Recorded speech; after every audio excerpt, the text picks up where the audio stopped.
Hi everyone, I'm G. Caligularan and I'm taking up Bachelor of Secondary Education major in Mathematics, third year. I will discuss the famous female mathematician named Amy Noether. Who is she and what is her valuable contribution in mathematics?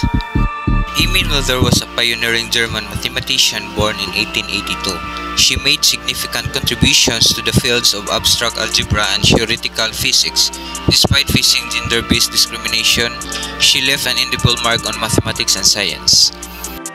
Noether's most valuable mathematical contribution is Noether's theorem, formulated in the early 20th century.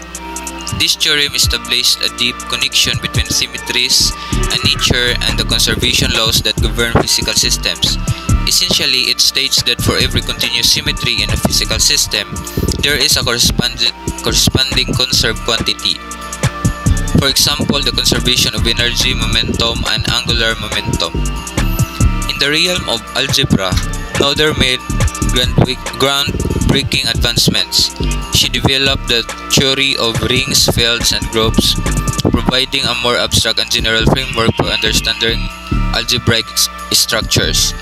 Her work laid the foundation for modern algebraic geometry and abstract algebra. Amy Noether's legacy extends beyond her own mathematical achievements. She mentored and collaborated with numerous mathematicians.